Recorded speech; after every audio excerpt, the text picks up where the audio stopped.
the Mind and Matter podcast. I'm your host, Nick Jikomis, and today my guest is Dr. Paul Barrett. Professor Barrett is an internationally leading paleontologist. He has spent almost 30 years studying the evolution and biology of dinosaurs and other extinct reptiles. He is currently working at the Natural History Museum in London, where he called in from, and he's authored or co-authored more than 200 scientific papers related to dinosaur evolution and paleontology. He was a wealth of information. This was just a topic I was personally curious about. I've always been interested in dinosaurs as an amateur, I guess. And we covered a lot of ground. I asked him about what dinosaurs actually are. How do they define them in paleontology? What specifically are dinosaurs compared to other reptiles? When did dinosaurs first evolve and what did they look like and what do we know about them? How long ago was that? How did dinosaurs change over time as they took over the world, so to speak? And of course, we talked about the extinction of the dinosaurs. We talked about the big meteor impact that was important for that, as well as other factors for that extinction and other past mass extinction events. I asked him about everything from dinosaur morphology and how the look of dinosaurs changed over time to dinosaur physiology and metabolism and what we can learn actually from fossil bones about growth rates and even things like color and plumage and physiology of dinosaurs. We talked about how smart they may have been and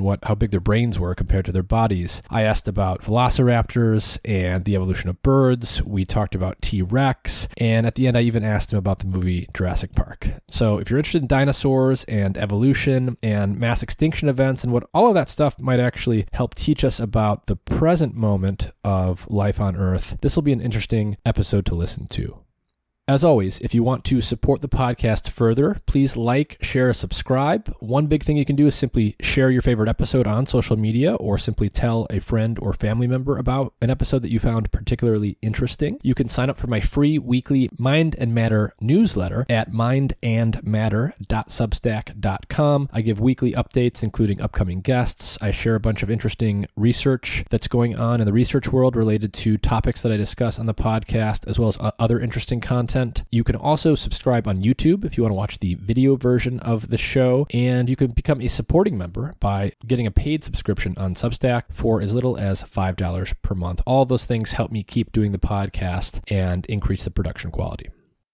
This episode is supported in part by Athletic Greens. Their main product, AG1, is a comprehensive and convenient daily nutrition product containing 75 vitamins, minerals, and whole food-sourced ingredients with less than 1 gram of sugar per serving, no nasty chemicals or artificial anything. It's gluten and dairy-free and compatible with paleo, vegan, vegetarian, and ketogenic diets. AG1 is a quick and convenient way to supplement your diet to help ensure your body is getting the nutrients it needs. It comes in powder form, and you can mix it in water and drink it, or you can put it into a smoothie or a shake or something like that. I mix it into water and drink it with the first meal of each day, and it's super convenient. If you go to athleticgreens.com/mindandmatter, Athletic Greens will give you a free 1-year supply of vitamin D and 5 free travel packs with your first purchase. Their vitamin D product comes in tincture form, so you just take 1 drop each day. A large fraction of the population is actually vitamin D deficient, especially in winter months when we get less sun exposure, and vitamin D is super important for the proper function of the immune system and for a variety of other things. And there's even evidence indicating that vitamin D deficiency is correlated with more severe cases of COVID-19 in those who get infected. Every time I go into the doctor each year for a checkup, I'm always told that vitamin D deficiency is very common and I should be supplementing on a daily basis. So visit athleticgreens.com/mindandmatter or click the link in the episode description. You'll get a free 1-year supply of vitamin D with your first purchase.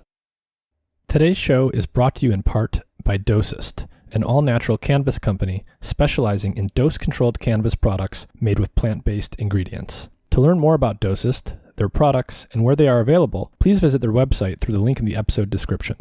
And with that, here's my episode with Professor Paul Barrett.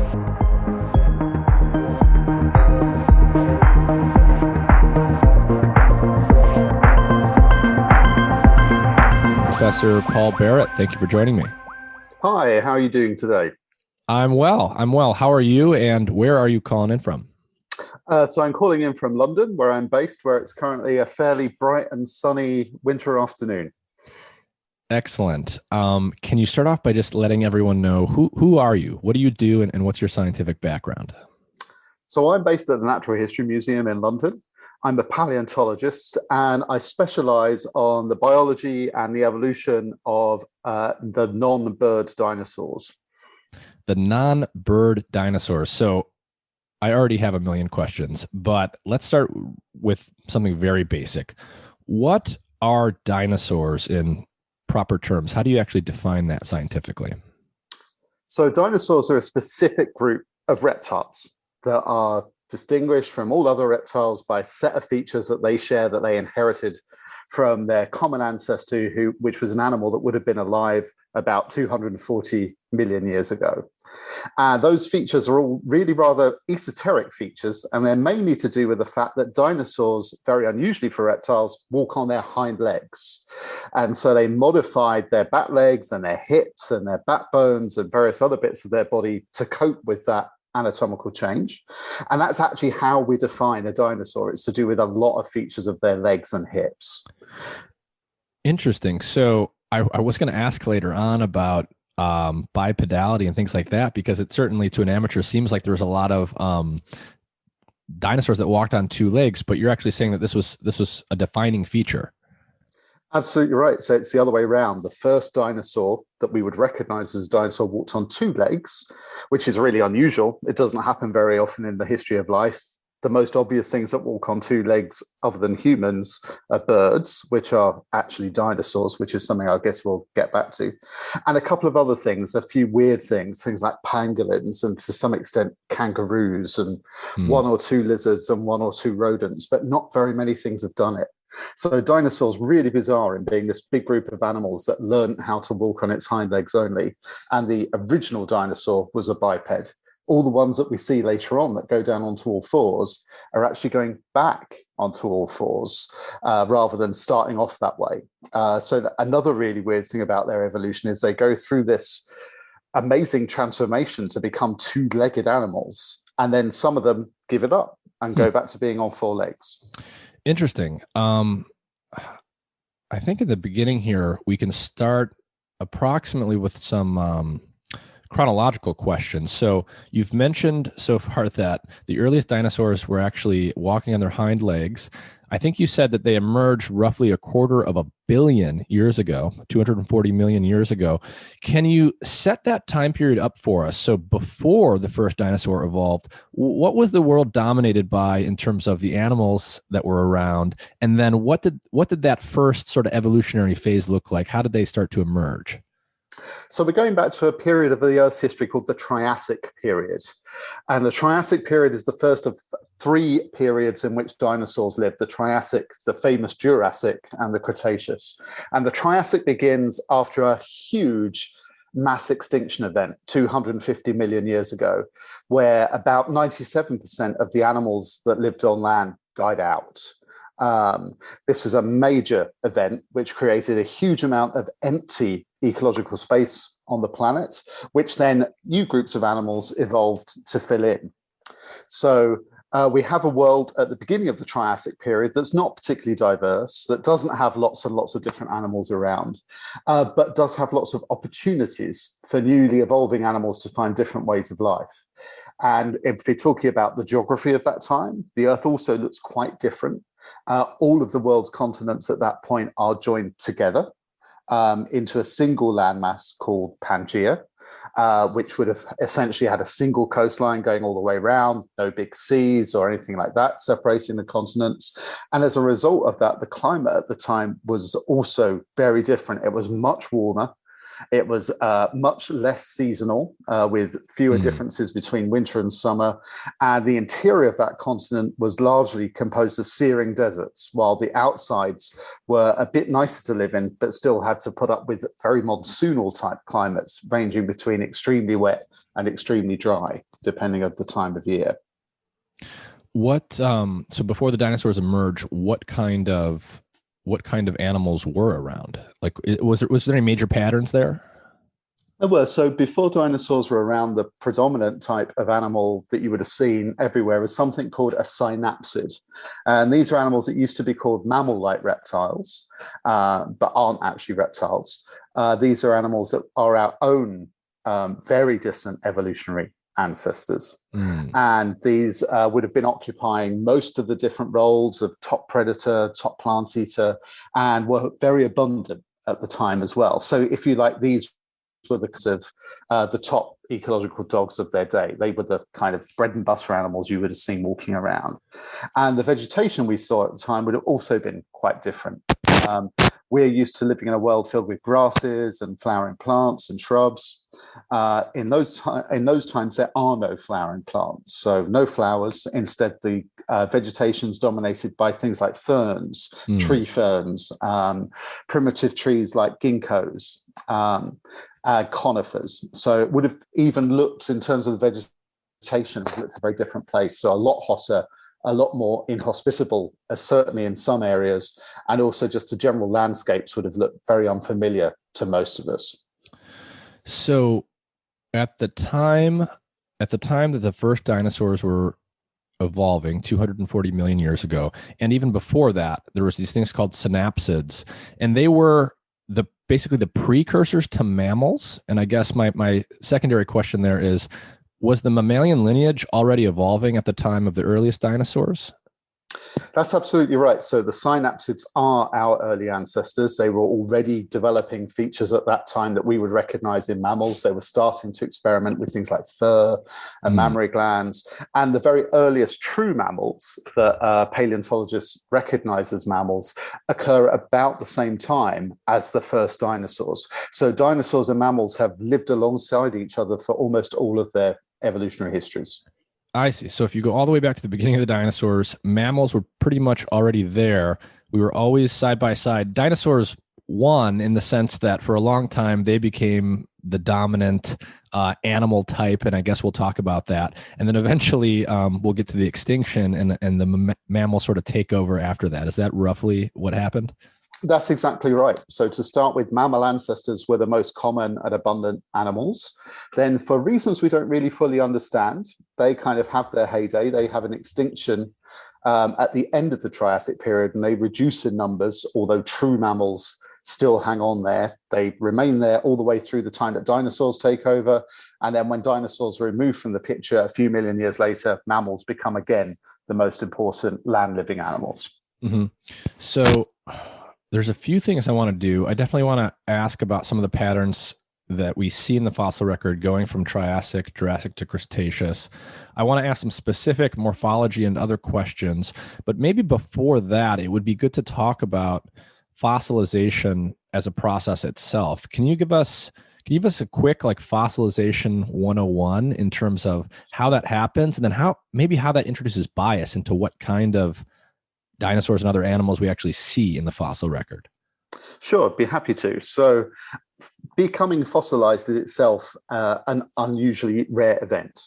What has to happen is the animal has to die in a place where it's going to be buried relatively quickly, which means it's living in an environment where there's lots of mud or sand around to bury it fast enough before the body just disintegrates due to scavengers coming along and pulling it apart, or the ravages of weather helping it to disintegrate as the animal rots down.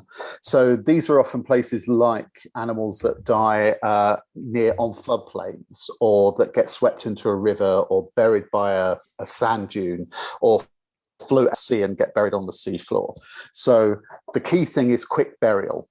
And one of the reasons why many fossils are incomplete is because of that process. It's because at some point in that process, another scavenger comes on, takes a bit, a part rots away, the current removes part of it before it gets entombed and sealed in the rock. So once it's buried, it basically then gets compacted in those soft sediments that then gradually over time turn into rock. The bones or the shells themselves often become replaced by slightly different minerals that come in through the water that are flowing through those rocks as they form. And eventually, after a lot of alteration with a lot of heat and a lot of pressure, a fossil is formed. And for obvious reasons, we generally get fossils of the hard parts of an animal, the bones or shells, whereas the soft parts generally just rot away. So it's very rare that we get evidence of the soft parts. We do sometimes. But mostly we're left with the hard parts of the animal, and those are the bits of evidence that we have then to try and work out how they lived and how they interacted with each other. Is there anything like the classic amateur image of a dinosaur is of a quite a large organism. The size and the physical size of the bones have anything to do with their preservation qualities? Do we see a bias for like big animals, or is that not true? Actually, rather oddly, we get more fossils of little animals. Mm. And that's for a couple of different reasons. One reason is simply that at any one time, there are more little animals alive. Just due to basic rules of ecology, there are always lots of small things and relatively few large things.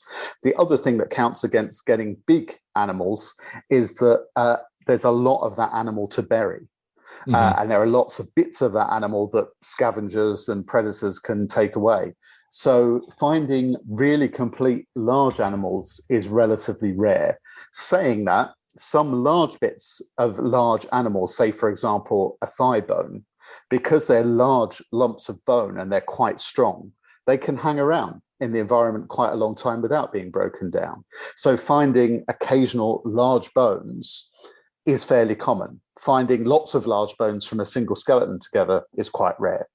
So we know a lot more about the history, if you like, the history of life of small animals, because there are a lot more of them and a lot more of their fossils to find, than we do about the larger ones, which is why we're constantly updating our picture of what dinosaurs and other extinct animals look like, as we do find those new specimens coming out. But it takes a lot of effort to get that new data to come to light. Now, on the topic of fossils and physically finding these things, the classic image of a paleontologist is someone, taking an educated guess about where to look and going out and, just physically cutting into the rock and digging these things out. Obviously, you have to dig them out once you find them. But I'm wondering if, in the last 5, 10, 20 years, what has the use of technology looked like in order to get better at finding where the fossils are and getting them out? One image I have in my mind is that scene at the beginning of Jurassic Park where they're using sonar or something. Do you guys have any interesting uses of technology that have emerged in the last, say, decade? Unfortunately not. We mainly stick with that traditional method of walking around and looking at the ground. And that remains the primary way that we find dinosaurs. So although people have experimented with things like ground penetrating radar, it's not actually very helpful. The reason being just the basic physics of it. Those kinds of techniques are looking for differences in density below the ground. And actually, the dinosaur bones are the same density largely or more or less as the rocks that they're found in. So those kinds of techniques just generally don't pick up those kinds of subtle differences, unfortunately. So it's not been used very much. Another method that has been tried once or twice is using radioactivity to see if we can find dinosaur bones. Because for reasons we don't fully understand chemically, fossil bone, for some reason, soaks up radioactive elements from groundwater, preferentially. So they're often a little bit and sometimes quite radioactive. And so people have tried using sensitive Geiger counter-based instruments, basically, to hunt for dinosaurs. But to my knowledge, so far, that's only been done successfully once, ever. So again, that partly comes down to equipment, that partly comes down to the fact that, again, you're dealing with quite a lot of background information, which is often difficult to assess when you're actually just looking for potentially a small object in a very large area of rock. Other areas where there is going to be more interest, so I think, come with drones.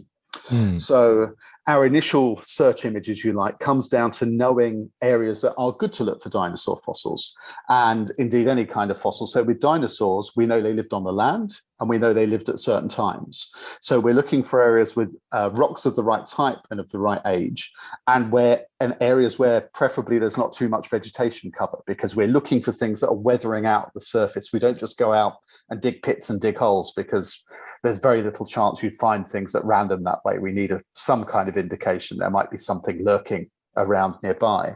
So we go out, we use information that geologists provide us, because geologists go everywhere in their search for raw materials and to work out how continents are formed and mountains are built. Then we use that as a guide to go to those areas. Sometimes those geologists even notice that there might be a good spot to go and look for those places.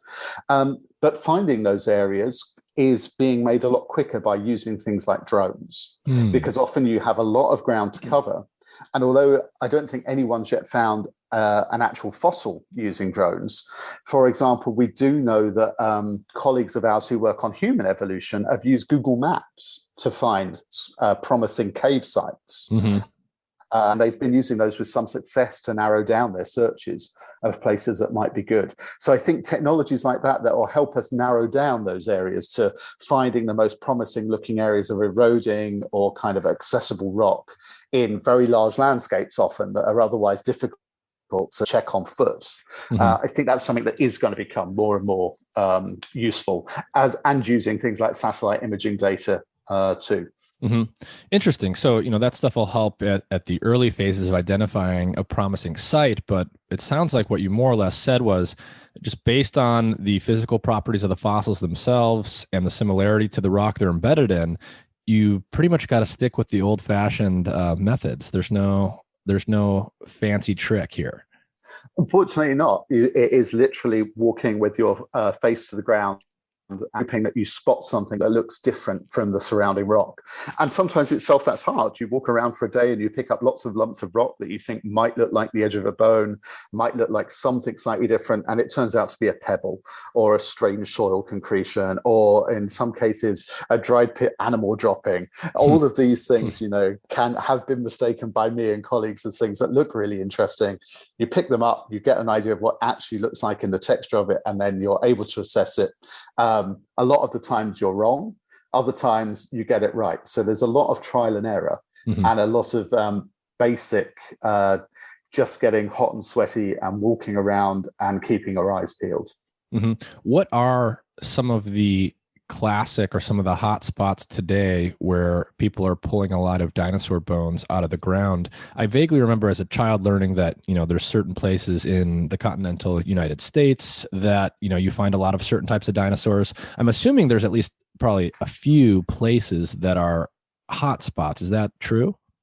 Absolutely. And that comes down to where the right rocks of the right age are that are collectible at the surface of the earth, and where, again, there's not necessarily that much vegetation in the way, and hopefully also not too many things like cities or farms built on top of these places so you can actually access the rocks themselves. So Western North America has been a particular hotspot for dinosaur discoveries in a belt that goes up from essentially along what are now the Rocky Mountains, from all the way from New Mexico in the south up into Alberta in Canada. And that area has large amounts of dinosaur age rock exposed at the surface in badland type scenery where it's constantly being eroded. And so removing rock, allowing new discoveries to be made all the time. And historically, that entire area has probably fueled most of what we know about dinosaurs, or at least certainly most of what we knew about dinosaurs through most of the early part of the 20th century. They were the richest hunting grounds. But they're not the only ones. Historically, Europe produced quite a lot of material when people mine and quarry more by hand. So the earliest discoveries of dinosaurs that were named all come from Europe, which is not really surprising in that there was a lot of industrial activity. So there were lots of quarries. There are lots of rocks of the right age in Europe. And similarly, it's also just because of the accident of history, the area of the world where these studies began. And so there were people looking for this kind of material. Europe still produces new dinosaurs, but at a much lower rate now. Obviously, it's a small land area. There are lots of people in Europe. As a result, lots of the land is taken up by farming and agriculture and urbanization. And as a result, our chances in Europe for finding new material are still there, but they're a bit lower. But the other key players now are, I would say, Eastern Asia. China and Mongolia have vast fossil fields that have been fueling a revolution in dinosaur studies over the last 20 or 30 years, a bit longer in the case of Mongolia, and also Southern South America in Brazil and in particular in Argentina, which also have the advantage of huge open landscapes with rocks of the right age. So many of the most exciting discoveries recently have been coming from those areas of the world. I'm wondering if what we can do now is I'll ask sort of a big question about evolution, and you can probably just start to take us through some things, and then we'll probably just start diving into some interesting topics that you mention. But, we start out by saying the dinosaurs properly defined evolved 240 million years ago. That was Triassic area. And then you go from Triassic to Jurassic to Cretaceous and extinction. So I'm wondering if you could just paint with a broad brush, what are some of the big evolutionary trends that you see in the fossil record going from each of those areas to the eras to the next one? And probably along the way, we'll just stop and riff on some of those. But, from the earliest dinosaurs to the Jurassic, what was changing? Sure. So when we get our first dinosaurs appearing on Earth, our first definite dinosaurs are about 235 million years old. Mm-hmm. And they all look very similar to each other. They're all bipedal. They're all small. Okay. Dinosaurs actually start as not particularly large animals, only about 1.5 meters in length. And the other thing about them is they're rare. They don't start immediately as a common group. They start off as animals that are definitely minor players in their ecosystems. And those ecosystems are still dominated by these synapsid type animals, and also by a large number of other reptiles that are more closely related to crocodiles than they are to dinosaurs. So dinosaurs were very much as small players in this world. And these very early dinosaur fossils are mainly restricted to South America. So it seems that Southern South America might almost acted like a little bit of a cradle for dinosaur evolution. And we're not sure if they definitely appeared there, but it certainly looks like they were doing very interesting things there at that time. And there's relatively little evidence from the rest of the world of dinosaurs being around at that time anywhere else. So it seems that the Southern Hemisphere is key in the origin of dinosaurs. And so these animals are around, and then they persist like that for a few million years. And then a couple of large extinction events take place at the end of the Triassic period. Not just one big extinction, but a kind of several pulses of extinction take place. And that seems to have been the key that then allowed dinosaurs to take over. Those extinctions didn't really affect the dinosaurs very much. We don't know why, although there are various bits of speculation why they didn't seem to affect the dinosaurs. But they did strongly impact the synapsids and the other reptiles that were living at that time. And many of those groups became extinct or reduced a lot in their abundance and their importance. And these extinctions seem to be linked to a major event in Earth history, which was the opening of the North Atlantic Ocean. So we'd already mentioned that at the beginning of the Triassic, all of the continents are linked. During the Triassic, a huge amount of tectonic activity starts, which starts to push North America and Africa and Europe apart from each other, opening up a kind of, if you like, proto-North Atlantic Ocean. And that opening up is associated with vast outpourings of lava. We're not talking about giant volcanoes spewing forth explosive eruptions, but a constant process of lava welling up from the fissure between those continental areas and gradually welling up to push them apart. And this huge amount of volcanism has a technical name. It's called the Central Atlantic Magmatic Province, and it's associated with this long-term ocean-forming event. And obviously, with that much new material welling up from inside the Earth, we get huge amounts of gas and all sorts of changes to the climate that accompany that. The climate becomes wetter than it was previously. It starts to become a bit more seasonal because the opening Atlantic Ocean starts to bring ocean water closer to the shorelines rather than it all being one large homogeneous lump of land. And as a result, we get a lot of climatic change around this time too. And it's been speculated that these climate changes may have in some ways impacted badly on those other dominant animals, but allowed the dinosaurs then to take over. So that's one of the big changes we see. And concurrent with that, as we see these other reptile and synapsid groups disappear, we start to see dinosaurs experimenting evolutionary in various ways. So we start to see them increasing in size. We start to see them increasing in absolute numbers and living in herds and experimenting with sociality. We start to see them broadening their distribution all over the Earth. So dinosaurs very quickly gain a global distribution. So this does seem to have been a really key event in their history that sets them up from being ecological oddities, which is what they were to start with, through to becoming the most important land-living vertebrates of their time for the next 150 billion years. I see. So Triassic to Jurassic, you start to get the continents pulling apart. This leads to various changes, geologic changes, climate changes. And even though we don't know and may never know the exact details, this is the time when the true dinosaurs start becoming more common, becoming more diverse. One thing that's obvious is, okay, when dinosaurs become more common, you're going to start to see more bones in the fossil record. When they start to become bigger, that's also easy to see because the bones are bigger. But you also said they're experimenting with things like sociality and group behavior. How do you actually discern something behavioral like that from the fossil record? There are a couple of ways we can do that. So one way is just by looking at the bones themselves. Sometimes we're lucky enough to find a group of dinosaurs preserved together that were clearly preserved in a single geological event, a flood or an ashfall. Those kinds of events can literally record an instant in time where the animals that were living together died at the same time and were entombed at the same time. And we call that phenomenon a bone bed, where we have many individuals, often of the same species, captured together in one go. And when we get those groups, we can be fairly sure that those animals have come together or were living together at the time of their death. The other line of evidence we have for that actually comes from fossil footprints, because again, fossil footprints generally record a very small in time. Most of them are found along what were riverbanks, or along coastlines. And in particular, those ones that are found along coastlines are forming in between the tides. So there's a limited time of a few hours where animals are moving backwards and forwards along the coastline before their footprints are being buried by the sand that's being then laid down over them again by the incoming tide. So we can see, when we see for example, lots of parallel dinosaur tracks that aren't necessarily cross-cutting each other or overprinting each other, but they're walking in parallel for long distances, that seems to suggest that you have a group of these things moving side by side.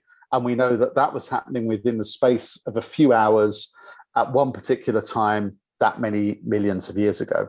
So those are two direct lines of evidence for groups of dinosaurs being in the same place at the same time, which then allow us to infer they might have been social. So going from Triassic to Jurassic, you've now got more dinosaurs, you've got bigger dinosaurs, you've got more diversity among them. At the beginning of the Jurassic, do we have yet any or very many of the dinosaurs that are the classic examples that people will be most familiar with in popular culture? And whether or not that's true, what does the change you start to see in the Jurassic period look like?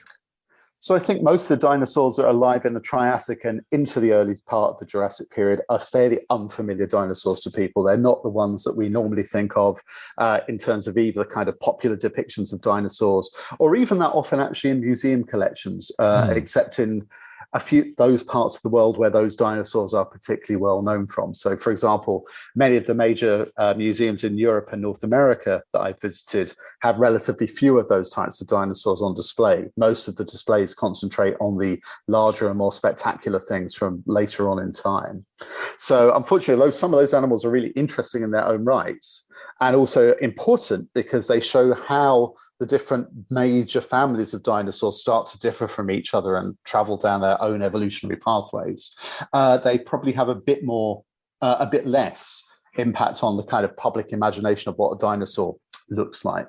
But that does change through the Jurassic period. So as we go through the Jurassic, we see a number of more changes in the kind of physical environment of the Earth.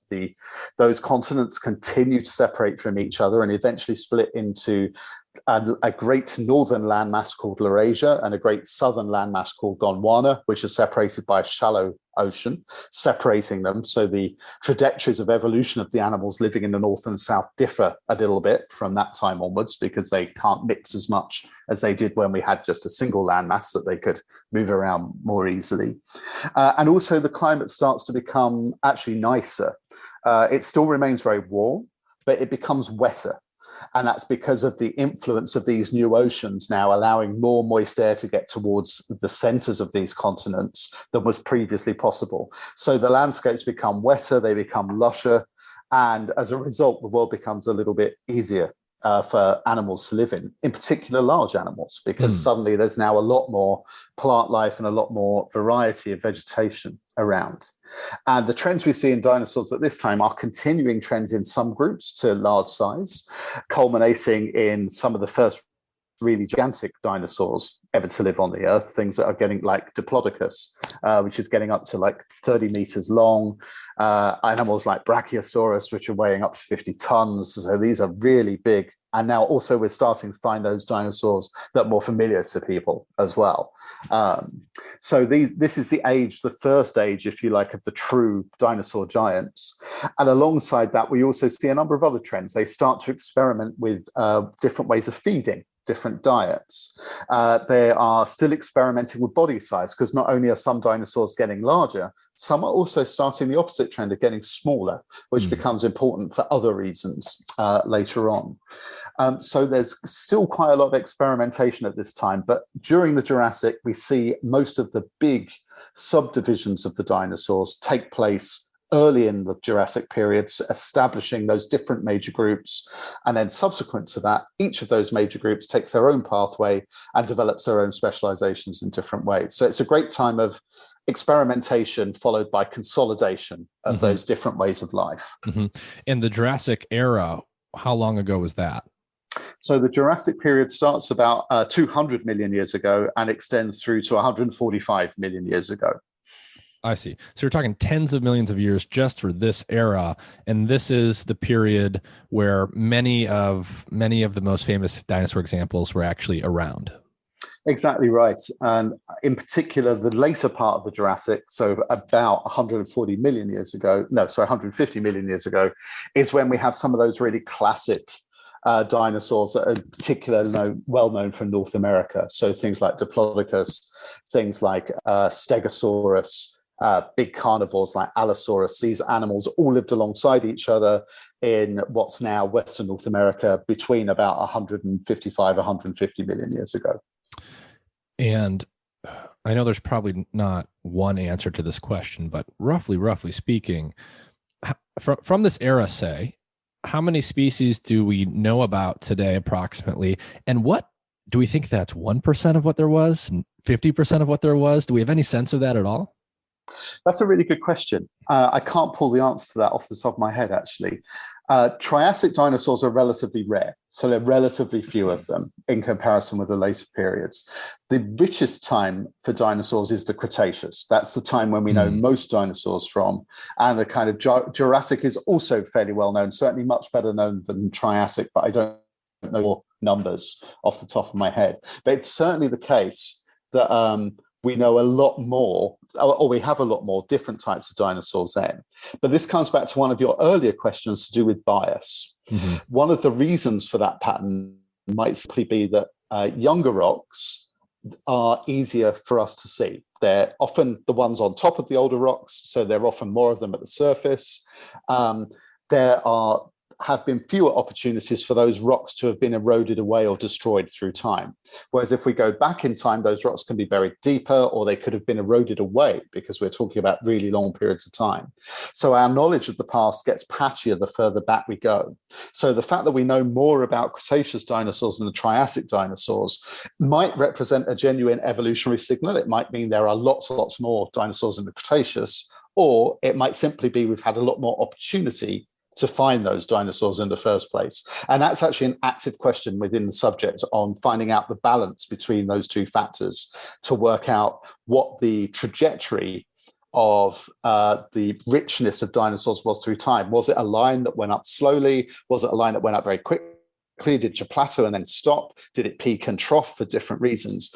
And we're trying to find ways to disentangle the biases that we have from the geological record with the biases there might be from the action of discovery, because obviously we're led by where paleontologists can go to find fossils, and also the real biological processes that might have created little wiggles in how many dinosaurs there were at any one particular time. And this is something that we're putting a lot of effort into trying to understand at the moment, and we don't yet have a really good answer. So one of the things that you said earlier was that your personal specialty was in non-avian dinosaurs. So I interpret that to mean this is the branch that did not give rise to what we recognize as birds today. When did that split start to happen, and what are some of the essential differences between those two branches? So birds, actually, the way we think about classification is almost like a nested set of Russian dolls. So we think about groups within groups within groups within groups. So dinosaurs have a single common ancestor. That single common ancestor led to all the different types of dinosaurs we're aware of, including birds. So it's not that birds are descended from dinosaurs. Birds are dinosaurs. They're part of that group. They have the same ancestor as all of the other dinosaurs. So we tend to think of them, historically, we've tended to think of them as quite separate. But over the last 20 to 30 years, we've been trying to bring them more thoroughly back in, because understanding bird biology is an integral part of understanding the biology of dinosaurs as a whole, because they're just part of what dinosaurs did. So, but the first birds are that we see as distinct other non-bird dinosaurs, we think occurred in the Jurassic period again, while we're still in the Jurassic, again, about 145 million years ago. And there's a little bit of argument over which is the earliest true bird. And this comes down to a lot of rather esoteric arguments over definition. What actually defines a bird? In the old days, it was easy. When I was a student, it was really easy. Birds had feathers. It was as simple as that.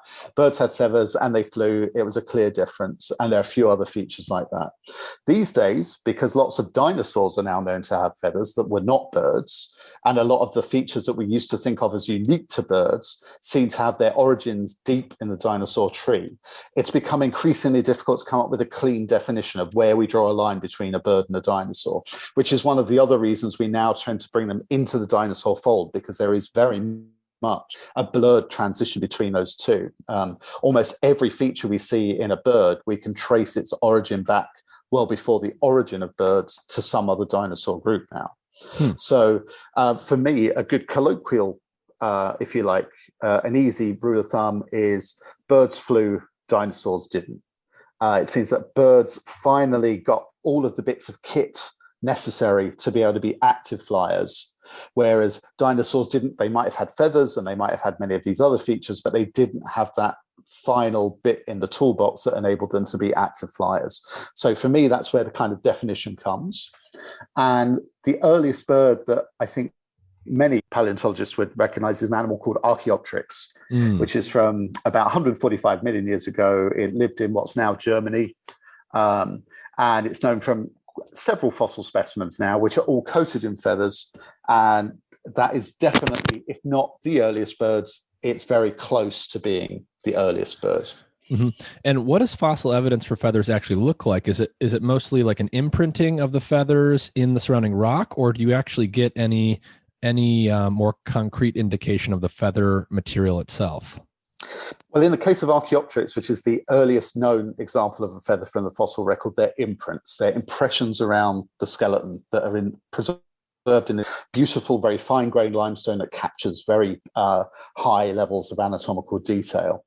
But in other fossils from slightly later in time, we also see organic impressions of these feathers. So we actually see and these impressions that are captured by the action of bacteria that are very quickly preserving those features as the animal is fossilized.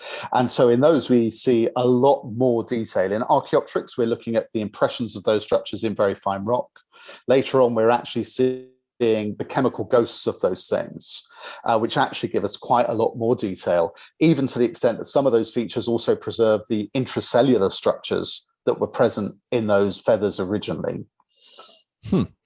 And then, so it sounds like there were a lot of creatures that had feathers. Feathers were, if I'm understanding, around before flight was. They were just one piece of the flight puzzle that we associate with modern day birds. And we learned over time that more and more dinosaurs actually had feathers. I want to talk about this a little bit more. What do we think that means? So what were feathers doing for these creatures before they were a component of flying? And I do want to ask about velociraptors. I know this is an example where I think we discovered eventually that they were covered in feathers. So what were these feathers doing for the earliest dinosaurs that had them? And then maybe we'll get into a discussion about the raptors. There's a bit of debate at the moment about where feathers appear in dinosaurs. Mm-hmm. So some of my colleagues think that maybe this is a feature that characterizes all dinosaurs, and eventually we'll find evidence that they appeared in every single dinosaur group. Mm-hmm. I belong to a different camp where we think that actually the story of feathers is largely a story to do with the animals that are fairly close to bird origins, the meat-eating dinosaurs. And it does look like a lot of the meat-eating dinosaurs would have had feathers. There's quite good evidence from different groups of dinosaurs, direct evidence of feathers that they had them. So it looks like they were an important part of meat-eating dinosaur evolutionary history, but we're still waiting to see more evidence that they might have been more generally important to dinosaurs. But they certainly appear in animals that are very distantly related to birds, like kind of great uncles of birds, as opposed to being very close evolutionary cousins. And they initially appear as hair-like structures. Sort of filaments. They're not hair, they're chemically different from hair. So our hair is made of one form of a protein called keratin. Feathers are made of a different form of that same protein. They have different evolutionary origins. So these filament-like structures in birds are made of the bird type version of that protein.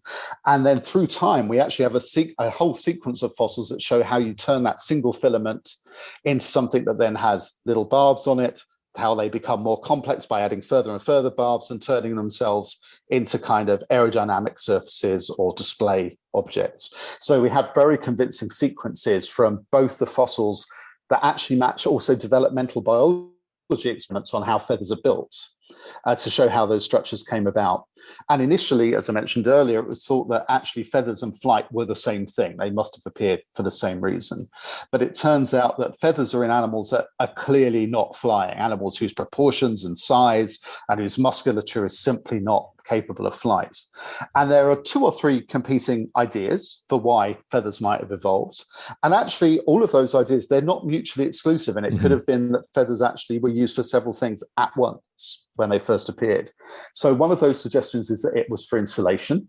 A lot of dinosaurs were very active animals. It's been suggested they had higher metabolic rates than other reptile groups. And these things might have appeared in the small animals in order to help them retain that heat so they could be more active. Related to that, it's also been suggested that maybe they were useful for helping to brood the eggs, because dinosaurs all laid eggs, and the small dinosaurs at least probably sat on their eggs. And it may have been a feature that allowed some of those dinosaurs to assist with keeping the eggs at a certain temperature. And the final idea, which is actually my favorite idea, is that they were for display, and that these things originally evolved basically as a way of showing off. One of the reasons for thinking that might have some idea to it is that a lot of the earliest feather-like structures appear on things like the arms, and they also appear on the tip of the tail in fan-like arrangements. I see. These look like classic places that you would want something for display by sort of showing your arms. Yeah, literally like a peacock. Exactly. So like things that you could show off at a potential mate or a potential rival for some form of display. And we also know that some of these very early dinosaurs where the feathers were not particularly spectacular, they were these kinds of coatings of fuzz. But we know from some spectacularly preserved fossils in China that even in those relatively fuzzy, unshowy looking coatings of feathers, that they were colored and that they had color banding. And I actually had this in my questions here. How on earth do you discern something like color? It's 10 years ago when I used to give talks on dinosaurs, I just used to stand in front of audiences and say, we will never know what color a dinosaur was. You never get preservation of the original pigments in a dinosaur. It's something that paleoartists are allowed to exercise their imagination over, because we'll never know. It's probably something like birds, probably something like lizards. We kind of use our own imagination to fill in the gaps. And then about 10 or 15 years ago, technical advancements in geochemistry and in microscopy started to reveal clues to dinosaur color. And some of these spectacularly preserved, in particular Chinese dinosaur fossils, ones that were already famous for having feathers, it turned out their preservation was good enough that when you looked at them chemically, you could find antibodies to the different proteins in them to prove that these things were made of the same protein that bird feathers were on. Then going further, they were able to use microscopy, it's a word I can never say, microscopy methods to look at structures within the feathers that give an idea of their coloration. These are things called melanosomes, which are organelles within cells that include pigments. And they have, in living animals, melanosomes have characteristic shapes depending on the pigment contained in them. So by looking at the shape of these little objects within the feathers, you could actually come up with a suggestion that maybe this feather maybe was black, or this feather maybe was dark brown. I see. So if I'm following this, the basic picture I have in my mind is certain places with certain geological properties, certain physical properties of the sediment. Perhaps the sediment is extremely, extremely fine, and so it gives you a lot more structural detail. You can not only see the macroscopic qualities of the organism that's preserved, but you can literally point a microscope at it and see cellular level features. And what you're saying is it just happens to be that some of these pigment containing cellular organelles have different shapes depending on the color. And so if you can see the shape of this thing, you can infer what pigment color must have been there. That's an excellent summary. And that's exactly what some of my colleagues have done with these dinosaur fossils. About 5 or 6 dinosaurs have now been subjected to this type of analysis. And they've all been found to have a range of colors ranging between blacks and grays and dark browns, because those are the types of colors that this pigment melanin contained within those melanosomes generally give. Mm-hmm. There's also a few examples of things like russets and reds, again, also colors that are given by melanins. There's also the possibility one day, and I think this is, again, an emerging and fairly fast-moving field, that we'll also be able to look at structural colors. That is the colors that happen not because of a pigment, but because of the physical structure of an object. So if you think about a lot of the iridescence that we see in birds, and like a hummingbird or something. Exactly. That's caused not necessarily by pigment, but actually by the interplay of the structure of the feather with light and how the light is refracted and diffracted through those structures. And we should be able to see some of those details if they're present in some of these really exceptional fossils too. And colleagues of mine working on other types of fossils have found evidence for that in things like fossil beetles and fossil insects. But we're still waiting for an example of iridescence from a dinosaur, but I'm sure it won't actually be too long. I think we'll get that within the next few years. Interesting. You did say something about antibodies that had to do with this. Are you saying like the antibody itself is somehow preserved, or you can see an echo of it in the shape of something? No, it's not so much. It's using antibody primers. So we use an antibody for the protein that we would say is present in, say, a living bird. And those bind chemically to these fossils. So the antibodies against the proteins that work biologically today, that stick to something today in a living organism, still stick to the fossil of that ancient protein today in some cases? Absolutely. So some of my colleagues have suggested that you still got traces of that original chemistry there. There have been claims of lots of preservation of different proteins, and there's fairly good evidence of the preservation of things like collagen in dinosaur fossils.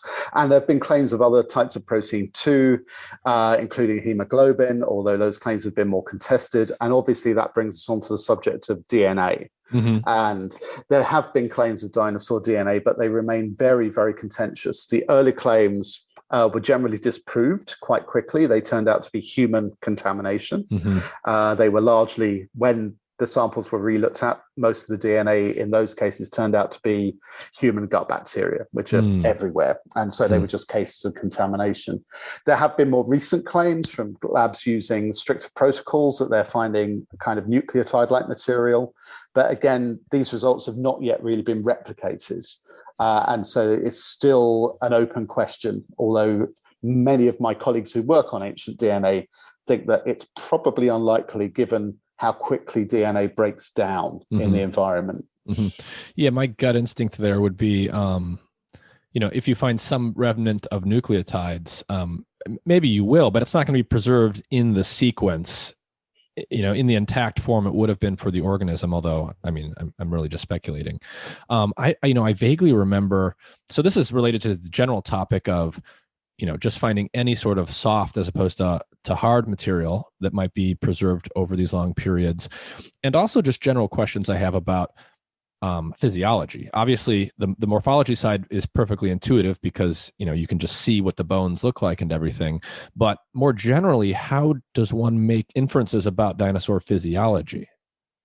So this comes down to a number of different proxies. So one of the most commonly used ones comes down to looking at dinosaur growth rates, and then generally making the assumption that if an animal grows quickly, it was probably able to fuel its body and was living actively and possibly with a high metabolic rate. So this is probably the method that's used most often. And we can get an idea of growth rates in a relatively simple way. And that is by cutting open a dinosaur bone. And bone forms cyclically in response to environmental changes. So during a good season, the bone grows quickly. During a poor season, it grows slowly. And those alternating patterns of growth, which are normally annual, lay down rings of fast growth versus narrow rings of slow growth, and so on in this cyclical pattern. So when we cut open that dinosaur bone, it's simply a case of counting the rings to work out how old the animal was at the time it died. And then we can use various other things like the circumference of the animal's leg bones to get an idea of how much it weighed, because that's a physical feature related to its body mass, which we see in living animals too. And by combining those two things, we can then get a rate of growth. And it turns out that dinosaurs grew much faster than any other reptile that we know about, much faster. Some of them growing at rates that are definitely comparable with those of living mammals. And none of them grow as fast as birds grow faster than almost anything. But then again, birds are living dinosaurs, so perhaps I'm not comparing like we like. But certainly they grew very fast, much faster than a crocodile or a turtle or a lizard or anything like that. And so if you find even an isolated bit of a dinosaur bone that shows those growth rings, even if you only have a chip of that bone that you don't know if it's from a dinosaur or not, if it's of that age and it was growing that quickly, you've probably got a bit of dinosaur in your hand. Interesting. So you can infer how fast they were growing by looking at the bones. It's not on like a tree ring or something. And this tells you something about their metabolism. And for me, naturally, this brings up the question of something like warm-blooded versus cold-bloodedness. And, I remember vaguely hearing at some point that maybe some or even many dinosaurs were warm-blooded. And I'm wondering if the answer to that question is right at about this spot. Yeah, I think going back historically, dinosaurs were just viewed as scaled-up lizards. So it was assumed that for most of the history of dinosaur studies through at least the 1970s, that these were largely kind of large, sluggish, basically scaled-up iguanas. But a large number of studies since then have tended to overturn that rule, and most people would now regard dinosaurs as having an elevated metabolic rate in comparison with reptiles, although there is still a debate over how elevated that rate would be and how they achieved those higher body temperatures and higher metabolisms.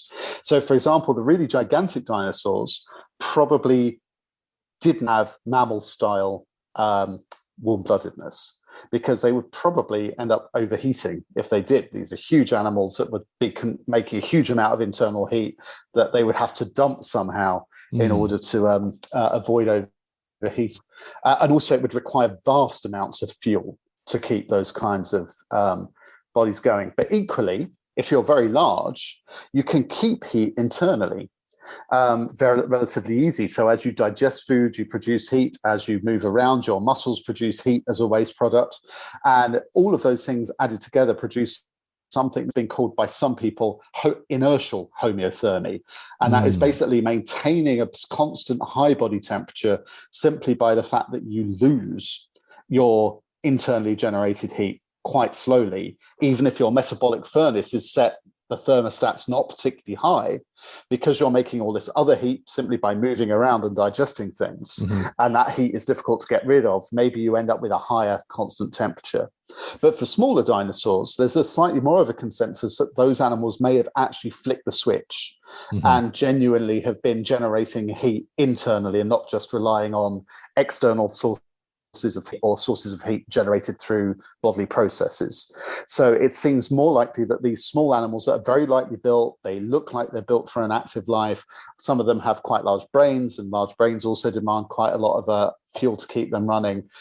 So dinosaurs might have actually occupied a spectrum of body temperatures and ways of maintaining those body temperatures, which might not be too surprising. I mean, we think of mammals as warm-blooded, but some mammals run on a very low thermostat, things like sloths, almost picking up, almost doing nothing in terms of their metabolic rate. They're relying a lot on external heat.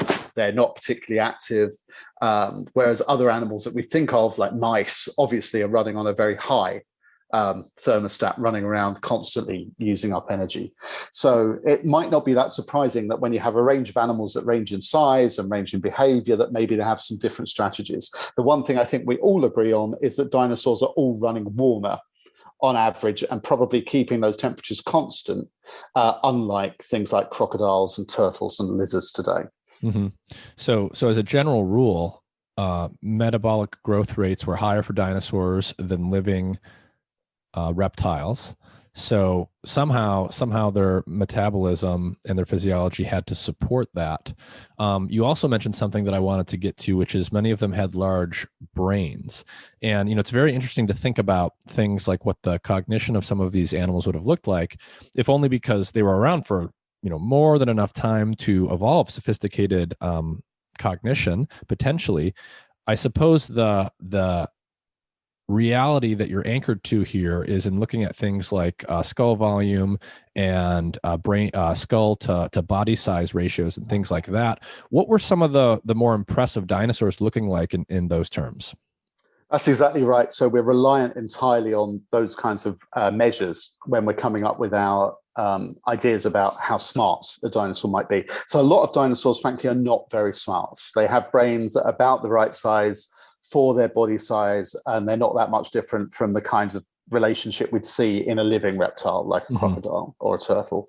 But there are a small number of dinosaurs that are on their way to being birds that do substantially increase their brain size. And in particular, there's a few things that are very close to bird origins, animals called paravians, that include, for example, things like Troodon, and to some extent things like Velociraptor, where their brains are larger than we would expect for their body size, which suggests that these are animals that might be doing something different cognitively to the other bigger animals that are largely just using those brains to find other dinosaurs, avoid being eaten, and making other little dinosaurs. So these are animals that potentially might have been capable of slightly more sophisticated behaviors, for example. I see. So they deviate somewhat in their brain to body ratio from other dinosaurs, but there's not some species that's like off the charts. No, we're not looking at any that are we don't have dinosaurs, extinct dinosaurs that we think of as things like dolphins. But of course, when we bring birds into the mix, we do start to get contenders for really smart animals that are convergently achieving, in some cases, mammal-like levels of cognition and ability in terms of things like tool use and memory. So things like corvids, for example, crows, are well-documented tool users. They are also proven to have good spatial memory and problem-solving abilities. Parrots also known to exhibit some of those tendencies. So dinosaurs did get there. It's just that it had to wait until birds for that intelligence, if you like, to really take off. Pardon pun, because obviously they're flying as well. But it is interesting that we do get that convergent evolution of those enhanced cognitive abilities in those two great groups, mammals and dinosaurs. And they often end up being used for the same thing in tool use and social communication and all these kinds of things. So, but if you're looking at a crow, you're looking at probably the smartest dinosaur that ever lived. So you did mention there velociraptors and some of those related species. Now, as I'm sure you have seen, the popular depiction of the velociraptor in the movies was A, it was a predator, obviously, but B, it was highly intelligent, and C, it was social. So they hunted in packs. The last question is probably answerable in principle, right? Were there any velociraptors or predatory dinosaurs that were social and potentially pack hunters like that? It's been suggested they were. The evidence a little bit equivocal. So part of the evidence comes from finding groups of these things fossilized together. So there are a couple of examples of meat-eating dinosaurs found in small groups that were interpreted as packs that were wiped out in a single event. So that's one line of evidence. Another line of evidence comes from looking in the opposite direction at kills. So at herbivore skeletons that have evidence that they have been predated by more than one individual because, say, there are teeth of different sizes left at the kill site. So that's the flip version of that.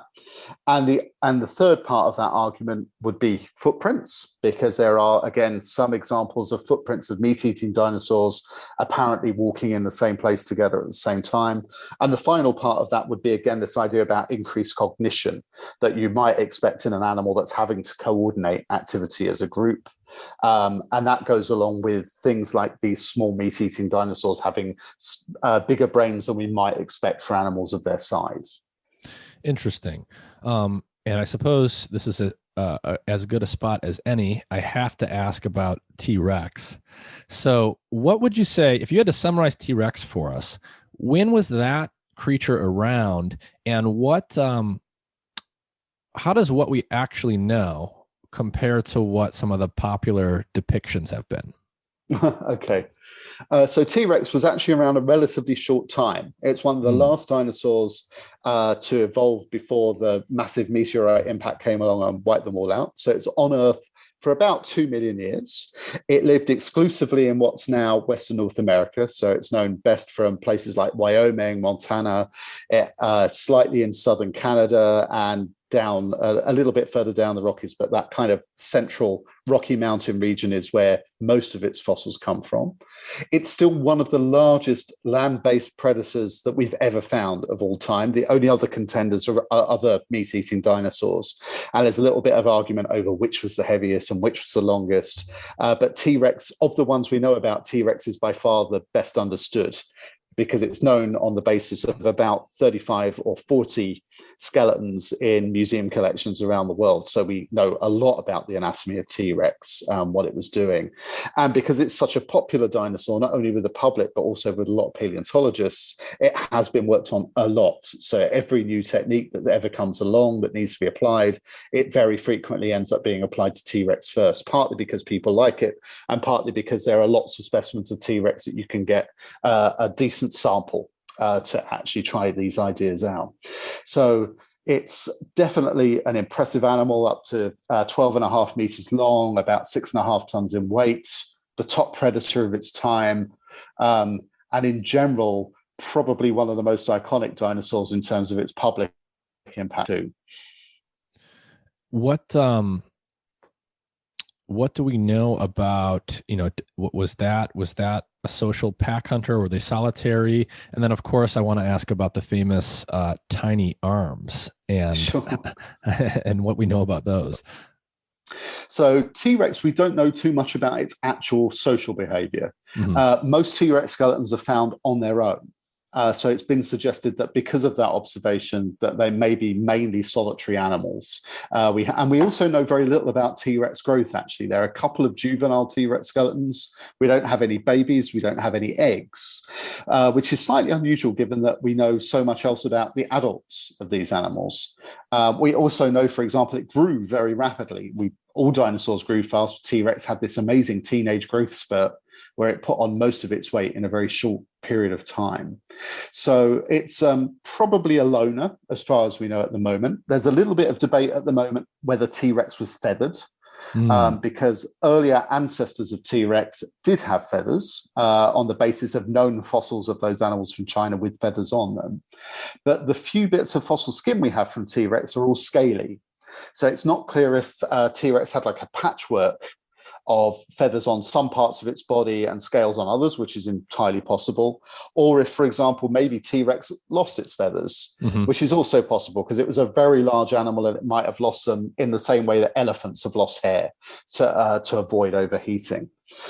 So even that fundamental aspect of T-Rex is actually something we're not quite sure about at the moment, despite the fact it's been so extensively studied.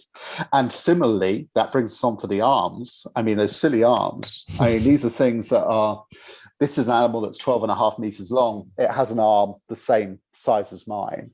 And it's reduced its hand down very famously from the 3 fingers that we normally see in a meat-eating dinosaur just down to 2. But that, although it's very small, that arm is also very heavily muscled. It still has a lot of the big crests and processes on the bone for attaching large chest muscles to. So we really have no idea. The arms aren't long enough for the arms to reach the hands. When the animal is walking along, its head is a long way in front of where its arms are. So it's not using them to reach out and grab things. It's primarily using its head to grab things in much the same way that a big predatory bird would these days. So the only remaining suggestion why people have suggested that it has these kidney arms is that they basically evolved to not use the arms so much for prey capture. Maybe as a result, during evolution, because those features haven't been used very much, they've basically reduced in size, but they've kept some function. And the one function that everyone thinks it might be for is obviously the rudest function, which is it's something to do with sex. And it might be basically so that male T-Rexes or female T-Rexes can get a good hold of the other partner during sex. And that's about the only sort of functional explanation for those things that we can't reject. Almost everything else that people have come up with, there's a good reason why it probably wouldn't have worked. And this is about the one thing that still keeps coming back as being a possibility for why it kept those arms. The other possibility is actually that if T-Rex had been allowed to evolve for another 2 million years, it may have lost the owners. Which we'll never know, unfortunately. So the big topic that I think we're about to come to is, okay, we've kind of done a little tour of the Triassic into the Jurassic and into the Cretaceous. You've mentioned that the Cretaceous has the highest, the most impressive probably volume and diversity of dinosaurs, potentially because the fossil record is biased in certain ways, and that's the earlier time that's easier to see. Potentially also that it actually was the most voluminous period of dinosaur existence. But then, of course, we're going to get to the famous Cretaceous extinction. So all I know is probably close to what the average person knows, which is they obviously went extinct. There's the famous meteor that crashed into what is now present-day Mexico. Can you give us a sort of updated version of what paleontologists think about in terms of that mass extinction event? Was it largely due to that meteor? Were there other factors? Was it relatively sudden or more gradual than we might think? What did that look like? So the topic of dinosaur extinction's all been really debated over the years. And there used to be strong camps talking about how quick it was, how slow it was. And something like 80 to 100 different theories have been proposed for why. And most of those theories are very dinosaur specific. But of course, what we're looking at is it's not only dinosaurs that went extinct at this time, but many other groups of animals and plants disappeared as well. So any mechanism that we come up with has to account for the mass dying off of all those other animals in land and sea, not just dinosaurs. So that helps narrow the field. And there have been 2 or 3 serious contenders for what caused this mass extinction over the years. Up until about 30 years ago, 40 years ago, they mainly came down to thinking about gradual climate change because the dance of the continents is still continuing on the Earth's surface, global climates are still cooling, vegetation is changing, and it was thought that those environmental and geographic changes might have been driving a long, slow-burning extinction. Another idea that came to prominence was in central India, we see evidence for 2 or 3 million years worth of extensive volcanism, of lavas pouring out, forming what's called the Deccan Plateau in central India, putting down several kilometers thickness of rock over that period of time, associated with outgassing of lots of sulfur dioxide and carbon dioxide, which would have had an influence on global climate. These eruptions are happening at the very end of the Cretaceous, and the timing of that was suggestive to some people too. That in the 1980s, we have the impact hypothesis coming out, where it's realized that there is this thin layer of rock in various parts of the world at the very end of the Cretaceous period that is enriched with a rare element called iridium that is very rich in meteorites and very rare on Earth. And that idea is proposed. Paleontologists initially don't like it very much, and they say, well, we don't really like astronomers coming and telling us what to do. And not only that, where's the crater?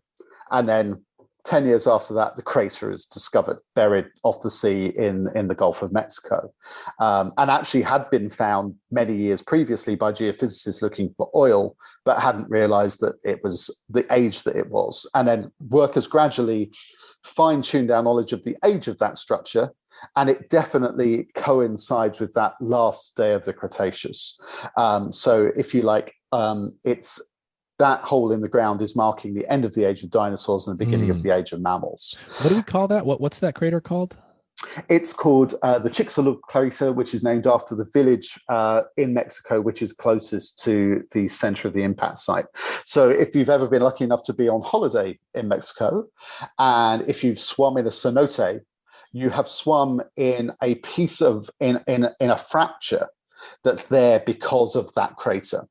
That crater-like structure that is huge, it extends over many thousands of square kilometers of the seabed, and it makes it up onto the land as well. The rim of that crater is basically a fracture zone of rock, and that fractured zone of rock meant that the overlying rocks that came later became deeply fissured and cracked as a result of that process. So if you're lucky enough to go and swim in a cenote or in Mexico, you're swimming in something that's only there because a giant rock from space created a great big crater a few 100 kilometers or so away. I see. So it's fair to say that that was a major key event in dinosaur extinction, but there were these sort of other things going on at the same time that were maybe happening at a slower pace that were contributing as well. That's right. And there's been a very recent work using sophisticated ecological models and also computer models for global temperature and the effect of the impact and also of the volcanic action have now very firmly suggested that the impact was the key. It was the only thing that was probably capable of creating the climate havoc that took place afterwards, whereas the volcanic action, bizarrely, might have actually made the global situation slightly better than if it hadn't have been happening when the impact happened. It looks like the meteorite impact led to a substantial period of global cooling. And it could be that the volcanism that occurred in India at about the time actually helped with a little bit of global warming. And it might have buffered it just a little bit. So the extinction may have been even worse if it wasn't for the fact that there was also this extensive volcanism going on at the same time. And it's not clear if that volcanism and the impact are linked. It has been suggested that by whacking a fast-moving object into the Earth, that may have in some way triggered this volcanic activity. But that idea is very much unproven at the moment. They're probably unrelated. So this extinction event, is it accurate to say that this extinction event killed all of the non-avian dinosaur lineages off, and the only dinosaurs that survived are the direct, the modern-day birds are the direct descendants of those all the dinosaur lineages that actually survived this thing?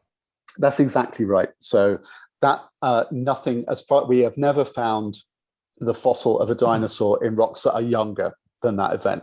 So that's slightly untrue. There are one or two fossils, but these are fossils that are reworked. These are fossils that have been eroded from older deposits and then brought back in as pebbles, essentially.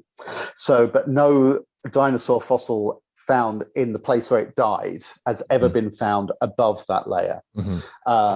And similarly, it wasn't only dinosaurs that went. So some types of bird also died out and never made it past the boundary. Some types of mammal didn't survive past it. Many different types of marine invertebrate and microfossil also never made it past that boundary. So altogether, it's something like the estimates are between 60 and 70% of all animal life became extinct in that very short interval. Interesting. So various bird species also went extinct at the time, as you mentioned, mammals as well. The image I have of mammals that were around concurrently with dinosaurs, I'm not sure if this is a caricature or not, is that they were mostly diminutive creatures, that they were small, nocturnal, rodent-like things that couldn't compete in various ways with what else was what the dinosaurs were dominating the earth. But then it's after this extinction event that you start to get this massive radiation. So what did mammals living at the same time actually look like? Is that an accurate picture that I just painted? And then what does that mammalian radiation look like, and when does it actually start to happen? So you're right. The majority of mammals that are alive while dinosaurs are alive are small. The largest mammals that were around were no larger than a house cat, maybe getting up to the size of a raccoon or something like that. So they were all small. Most of them would have been superficially very rodent or shrew-like or squirrel-like, but they did have a wide variety of lifestyles. Some of them are scampering along the floor, some are living in trees. We even have some of these Jurassic and Cretaceous mammals that have adaptations for swimming and for gliding. So there are lots of different lifestyles, but they're all relatively small animals and relatively unobtrusive in terms of if you turned up in your time machine in the Cretaceous, you wouldn't necessarily be the most obvious animals in the landscape. So they are around, they're quite diverse. But they're certainly not ecologically as important as the dinosaurs that are around at that time. Although there is one, my fossil mammal colleagues do like to point out, there is at least one of those larger early mammals that its fossils were found with the fossils of dinosaur babies in its guts. So that they did get one back for the team, where they have one animal that did feast on baby dinosaurs, and there are probably others. But what happens when the dinosaurs disappear is we end up with a vast amount of empty ecological space on land for different roles that dinosaurs occupied as top predators and as big herbivores. All of those kind of slots are empty. And in the recovery period, we start to see other animal groups starting to take over those roles.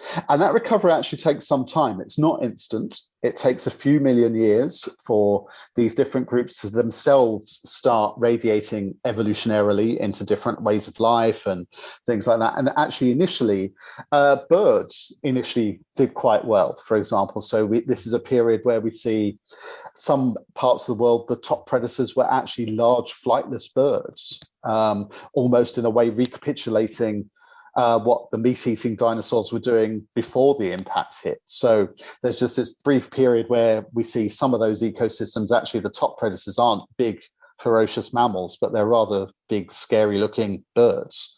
But eventually, mammals do come to occupy almost all those niches that dinosaurs occupied. But interestingly, all through the history of the remaining history of life up until now, although mammals became very diverse, they reinvaded the seas. So we have things like whales, we have bats invading the air, we have primates becoming very smart and eventually leading to humans. They never approached the same kinds of sizes on land that dinosaurs did. So although whales are larger than dinosaurs, things like the blue whale is, as far as we know at the moment, the largest animal that's ever lived. Mm-hmm. But as I'm fond of saying, whales cheat. Whales live in water. They don't need to hold their weight up against gravity. And they basically swim around with their mouths open and eat a very rich food source. Whereas gigantic dinosaurs worked for a living because they had to hold their bodies up against gravity, and they did that by eating a very poor food resource in order to do that. And when we look at land-living mammals, they don't even begin to rival the largest dinosaurs in size. Large land mammals top out at about 15 or 20 tons with some of these extinct, very large relatives of elephants and rhinos, but we haven't found anything bigger than that, whereas the largest dinosaurs that we know about are weighing up to 60 or 70 tons, so at least 3 or 4 times mm-hmm. more than the largest mammal ever. Mm-hmm. And what are those? Are those like the Brontosaurus type things? That's exactly right. These are animals that we technically called sauropods, the very large barrel-bodied animals that are four-legged with very long neck, one say a very long tail. And the largest representatives in that group are things called Tyrannosaurs, very appropriately.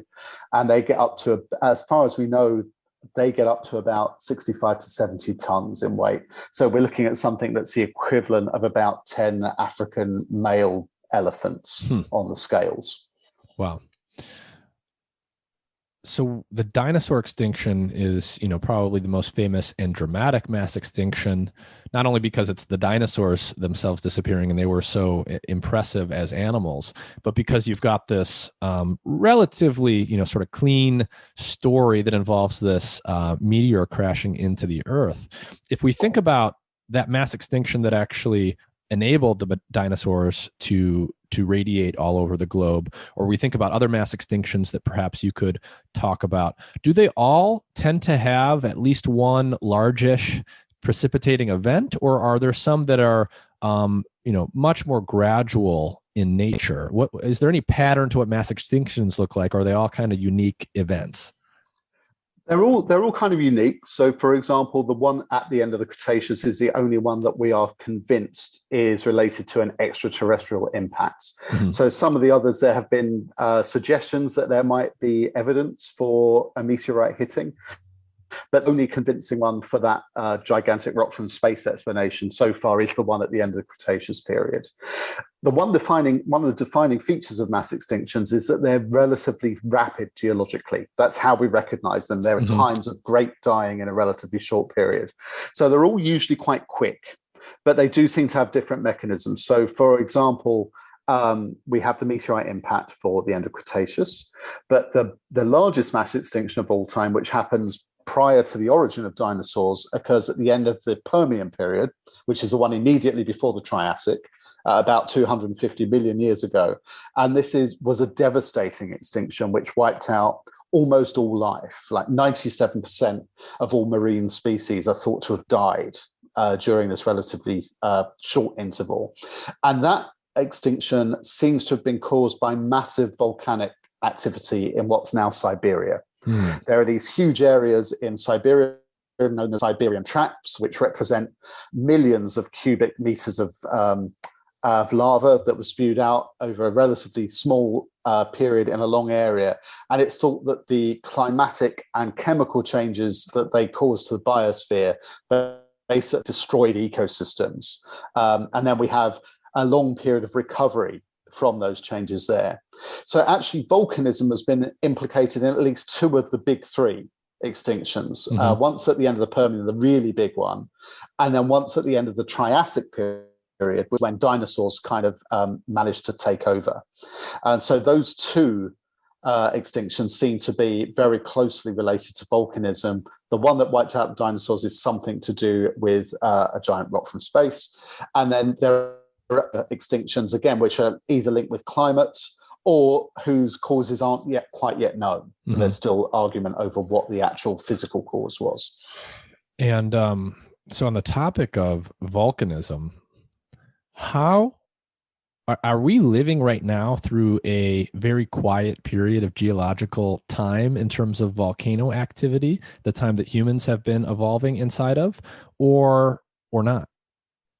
It's at the moment we're living through a relatively quiet period in terms of what's going on. So these major volcanic events that cause these extinctions are caused by what are called flood basalts. So these are when there is a large amount of tectonic activity and active movement of plates away from each other and upwelling of huge amounts of lava from the interior of the Earth to create basically new land or new areas. And these are things that are driven potentially by cycles within the interior of the Earth. Again, this is a debated area, and I'm not a geophysicist, so I'm not going to try and explain the reasoning behind them. But it is suggested that there are cycles of assembly and reassembly of the continents that are going on over very long extended time periods, and these are in some way linked to these pulses of volcanic activity.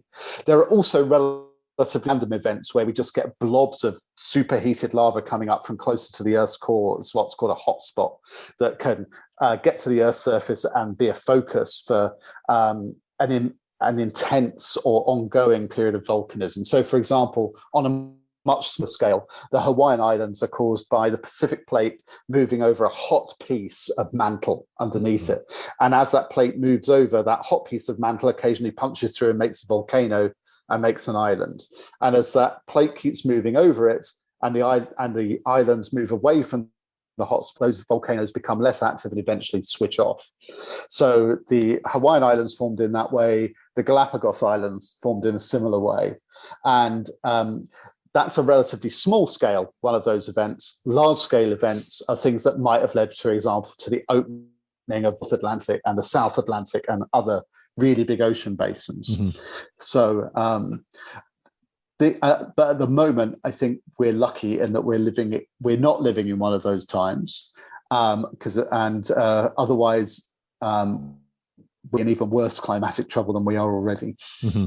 So you may have touched on this a little already, but when we talk about the dinosaur extinction from the meteor impact at the end of the Cretaceous, we talk about that being a sudden event, but of course we're talking about geological time. Can you remind me, like, what is that window of extinction? Is it literally like, within a few years it disappeared, all those non-avian dinosaurs, or is it like a 2 million year window or something like that? We're talking about something within ecological time. So we're talking about something that's happening, depending on the animals or plants concerned, things that are disappearing over the scale of months to decades. Okay. So this is a very, very short period of Earth history. We're not talking about things hanging on for a few million years. We're talking about things within real ecological time being wiped out. And that's because we think a lot of the mechanisms involved in killing these animals are things like starvation, mm-hmm. Which are literally wiping out populations very, very quickly. So it's notable that a lot of the survivors of that event are animals or plants that are either generalists, so they're able to switch their diets, they're able to switch their habitats, they're able to move away from areas that are bad, or the specialists go, or they're things that potentially were able to be effectively dormant for a while. So seeds, for example, spores that can lie in the ground undisturbed, potentially for many years, and then be rejuvenated when conditions are better. So this would have been a devastating time. And I think a lot of the certainly areas around near the impact, so in northern South America and the south eastern US, would have literally been devastated. The scenes would have been apocalyptic. Mm-hmm. You would have had rainfall of superheated rock. You would have had tsunamis sweeping over the land surface. It would have been a really horrible day to be on holiday around the Gulf of Mexico. And even on the other side of the world, I mean, about the safest place to have been at the time would have been New Zealand, which is about as far away as you can get from where the meteorite hit. Even there's evidence of that event because we see that same layer enriched in this rare element, iridium, being laid down in that part of the world too, and the animals and plants in that region are also suffering. So this is genuinely a global event, but obviously would have been instantly devastating for the animals within potentially thousands of kilometers from where it took place. And then the longer term effects of that happening would have spread around the world quite quickly, leading to this more kind of potentially month to decade long decline in those other groups. Mm-hmm. We've really focused on the natural history here. We of course talked about the earliest dinosaurs. I'm also curious, what was the earliest dinosaur fossil discovered? What species was it, and where did that happen? What sort of kicked off the entire field of understanding dinosaur history? Do we mean in terms of the history of discovery? Yes, the history of discovery. What was the first dinosaur discovered? When did that happen, and where was it?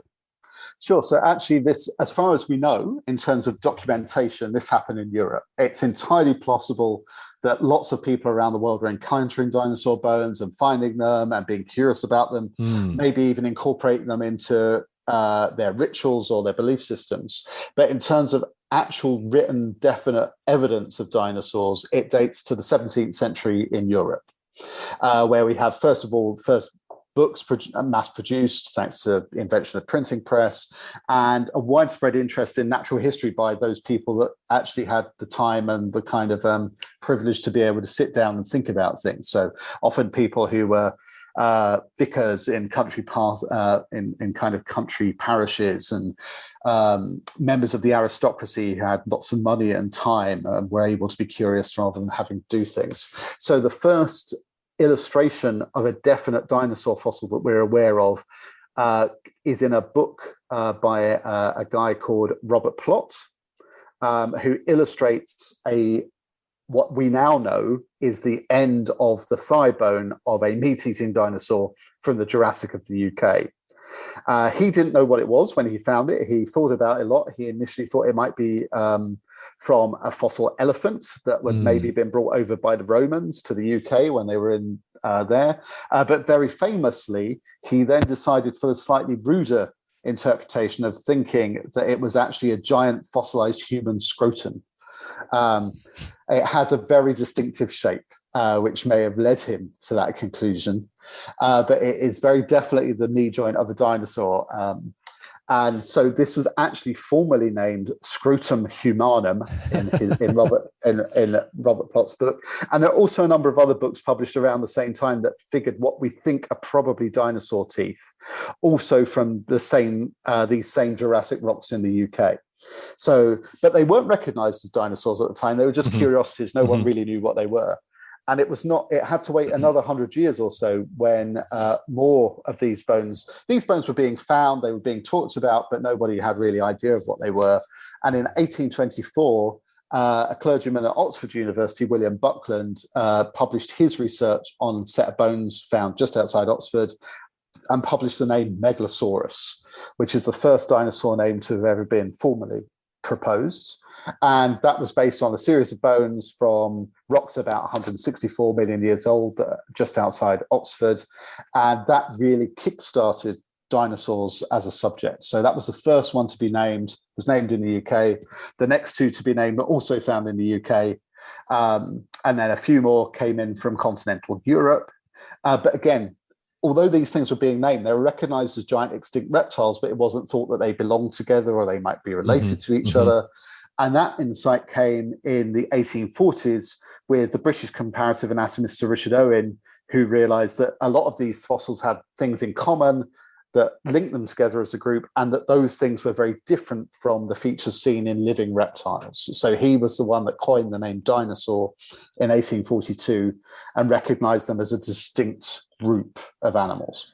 I see. So we know for sure that people were finding what we now know were dinosaur fossils in the 1600s, but it's not till the mid 1800s that people had a conception of the dinosaurs that as we recognize it today.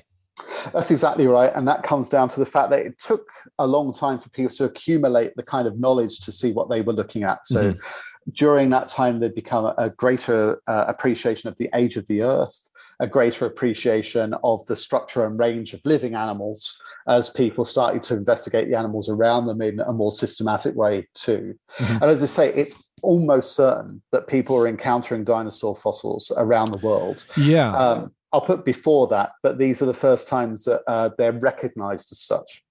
Are there any hints of what you just mentioned? So for example, I can imagine, going back as far as we might imagine, some indigenous group living somewhere encounters a T-Rex skull or encounters some other impressive dinosaur specimen, and perhaps that is artistically represented in some kind of artifact. Are there any hints that maybe something like that once happened?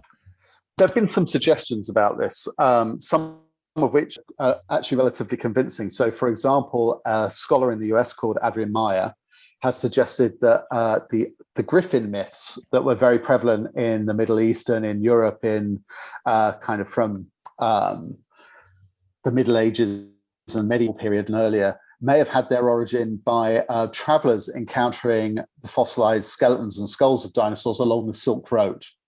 So as the Silk Road route goes through a number of very fossiliferous parts of the world, goes through northwestern China and through Mongolia and the steppes of Central Asia.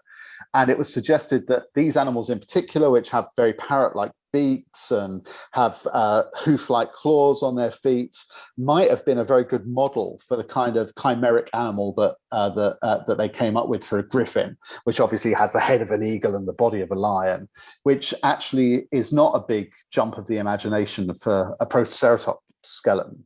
So, for example, that myth of the griffin might actually have its direct origin to the discovery of dinosaur fossils and an early interpretation of what they might be like. Other cultures, unfortunately, generally don't have much surviving written language. And also a number of cultures in places where dinosaur fossils are quite common. So, for example, in the American West, didn't always have visual representations in their culture as well. They tended to be people that were often moving around, people that didn't leave a lot of obvious depictions of things that were not highly abstracted or that have survived, at least. So there are very few records of what, if you like, pre-scientific views of dinosaurs might have been, but there are hints that people were interacting with them and did know about them. So I do a lot of work in Southern Africa, for example, and some of the areas in which I work, some of the local people there, they know that these bones are in the ground. Some of those people don't have an idea actually of what a dinosaur is, because just the way they've been, just in the kind of way they've been brought up, they've never been encountered the idea of them in the media they've been seeing or in the kind of communities they've been living in. But they do recognize them as the bones of animals, and they are often interpreted in their belief systems as part of kind of an ancestral animals that were living in this area.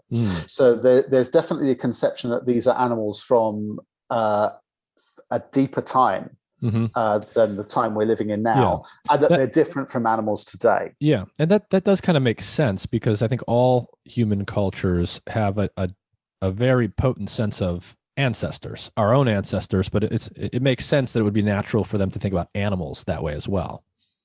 So there's clearly an appreciation of these types of objects, and there are interpretations of what they are.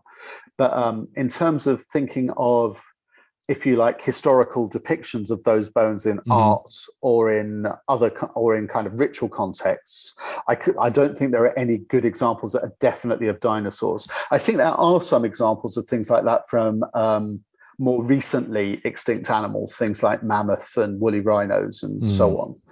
But dinosaurs, not so far as we're aware.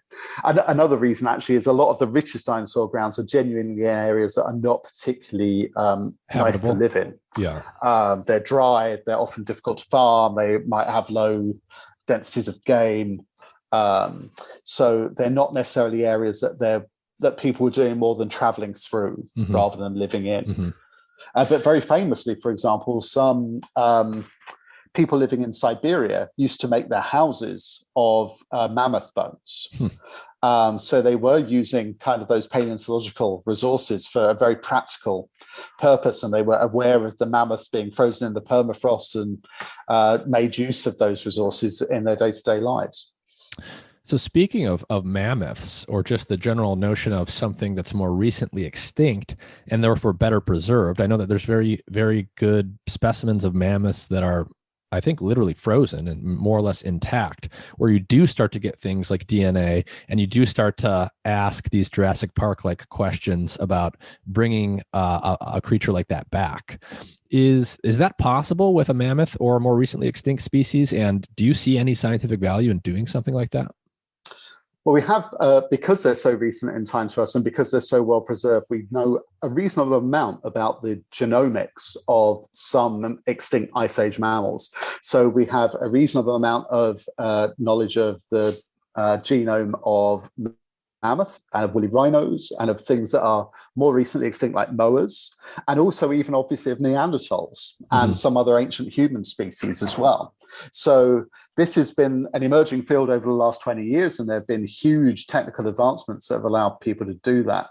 And there are efforts underway in some parts of the world to try and recreate mammoths. So I know there have been serious efforts to do this in Russian laboratories, to use what we know about mammoth genetics, to use I think usually an Indian elephant surrogate to try and bring mammoths back. And the reason for using an Indian elephant is that they're actually, of the two living elephant species, they're the closer relatives to mammoths. So it would thought that they have a higher chance of success.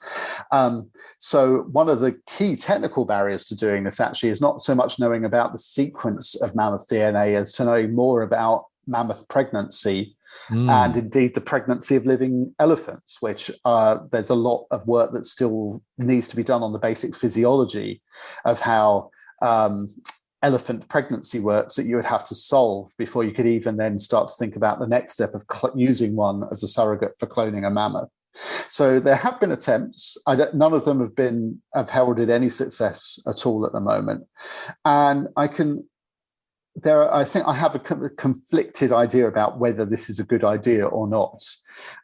I think it seems increasingly clear that mammoths became extinct because of natural climate change. Mm-hmm. Humans may have helped hasten it along, but they were adapted for a much colder world, and that colder world is gone.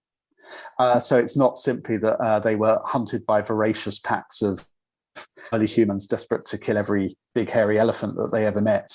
It's actually because the ecosystems they left in contracted in size and ultimately vanished.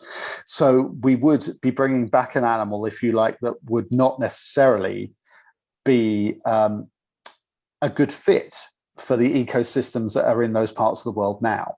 I could be wrong. It could be that they would actually thrive in those ecosystems, but they were animals that actually we have not much of a moral responsibility for their disappearance. Mm-hmm. These are things that are generally probably doing quite badly because of natural causes. Mm-hmm. So I don't think there's necessarily a strong moral case that we should bring some of these things back because we were involved in their extinction.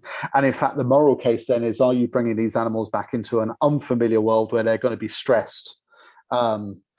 So for me, I really like the idea of mammoth steppe coming back, and that mammoths were amazing ecosystem engineers. They used to keep those environments free of trees. They used to basically cultivate those areas to suit themselves by transporting seeds around and fertilizing them with their dung and all those kinds of things.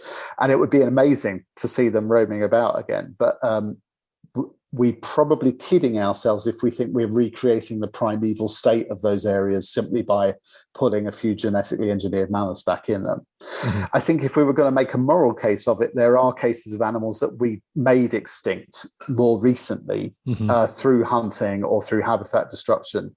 And I think things like the idea of trying to use genetic technologies to save animals like, say, the northern white rhino, potentially quite morally praiseworthy.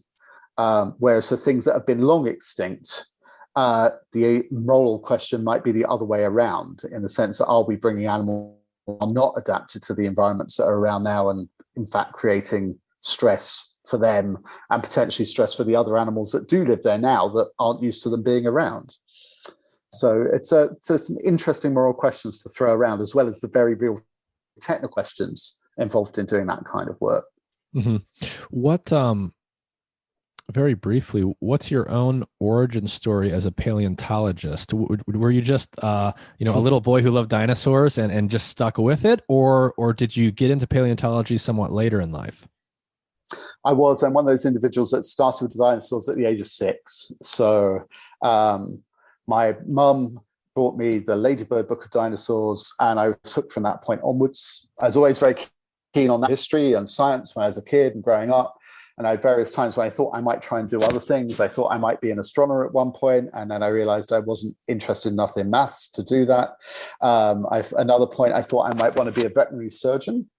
And then I realized I wasn't interested enough in animals biting me when I was trying to look after them, or accidentally dispatching them on the table in the surgery while I was trying to do my best to care for them. Mm-hmm. So eventually, the idea of dinosaurs, which had always been with me, became the most attractive one.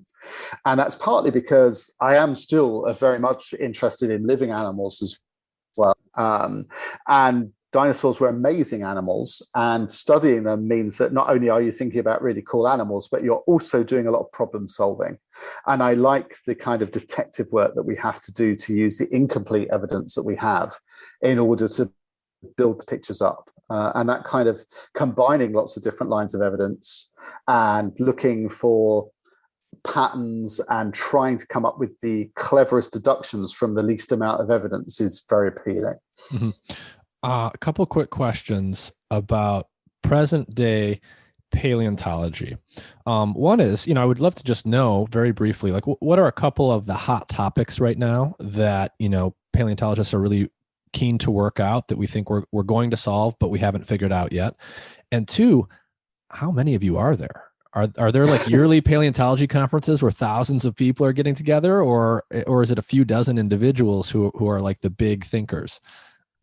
So if we think about paleontology as a whole, so everything to do with the history of life, there are lots of different questions to do with the different groups of animals and plants around us.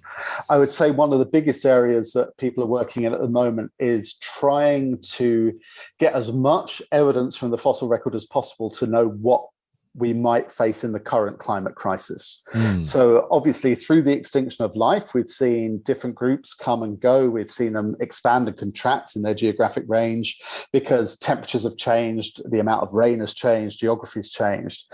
And what a large number of us are doing are gathering those data to see if we can baseline the kinds of natural changes we've seen in the past and what happened during those periods of change to give us some idea of what might happen during the current accelerated period of change that we're seeing now due to human impacts on the environment. So a lot of my colleagues are working on questions related to that, in particular colleagues that work on, for example, microfossils, which have these very, very detailed long-term fine-grained records of response to change, key in working out what some of these things are. And similarly, I mean, although I work on dinosaurs, which had relatively little to do with that question, I've also worked, for example, on fossil turtles, where we can look at what turtles have done through time in response to different climate shifts and actually use that to predict what living turtles might do in a warming world. So a large amount of the effort in paleontology as a subject is going towards that. And I would say there's also, if you like, the traditional strength of paleontology, which still continues a lot, is also just trying to work out how the major groups of animals and plants are related to each other and what that pattern of life overall looks like, to work out, is life increasing in diversity all the time? Does it go through highs and lows? How quickly do we get new biodiversity being generated? Those kinds of questions. So those are the really big questions in the subject. And then there's lots of smaller questions that we do day to day, like to do with the lifestyle of the animals and plants, to do with their detailed anatomy, to do with how they're related to each other. And how big is the field of paleontology generally? Is it thousands of individuals? Is it hundreds? I think when we take all paleontologists around the world into consideration, we're talking small thousands. So, for example, the biggest convention in vertebrate paleontology, so dealing with fish, amphibians, reptiles in the world, routinely gets about 1,000 delegates each year, which is about 50-50 students and 50-50 professionals. So in terms of the people that work on dinosaurs around the world, people that are actually in tenured permanent jobs, I would say there are probably about 200 of us around the world, spread almost internationally, with large concentrations in the US and Canada and Argentina and Western Europe. But there were enough of us that we more or less can know everybody on first name terms. What, just very broadly speaking, in your entire career, everything that you've learned, you've thought so much about natural history and things in the past and extinctions and radiations. What kind of perspective has that given you about the present moment for humanity? I think one of the things it gives you is a certain sense of hubris. Like, we actually see through the history of life groups becoming unbelievably successful, dominant, and then for reasons beyond their control, they just disappear really quickly.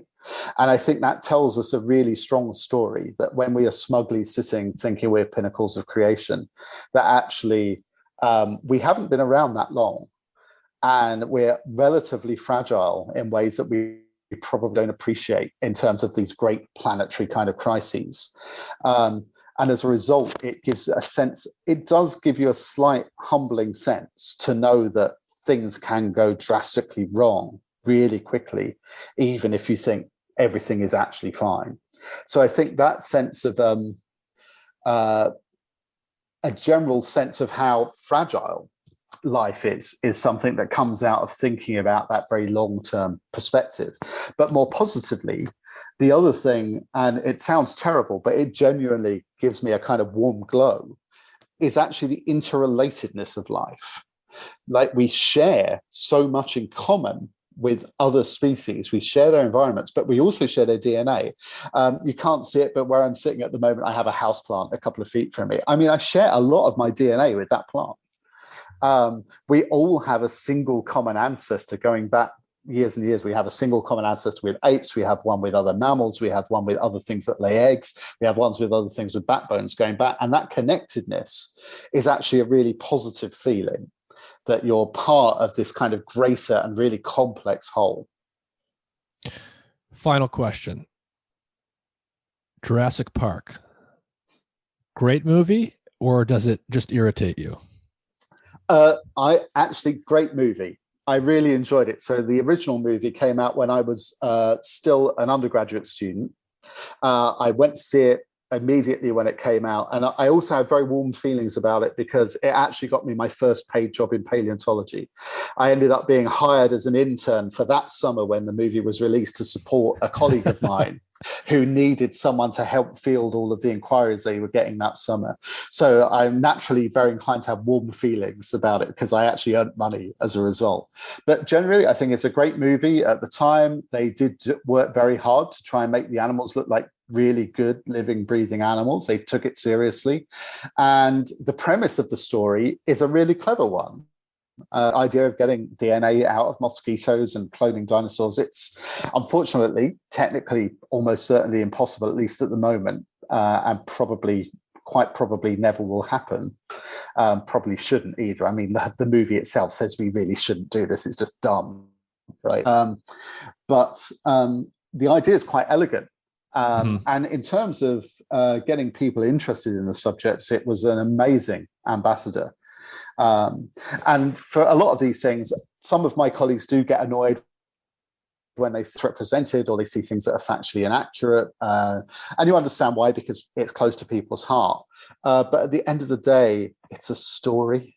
It's a movie. It's fine. You know, we know it's made up. It's not a documentary.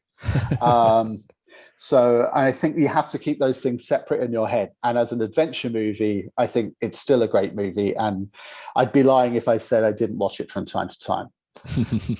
I don't sit there watching it every week wearing kind of an Alan Grant hat and things like that. But it is still a really entertaining movie. And despite all of the criticisms you might have of some of the content, I don't think that takes away from the fact that it's a lot of fun.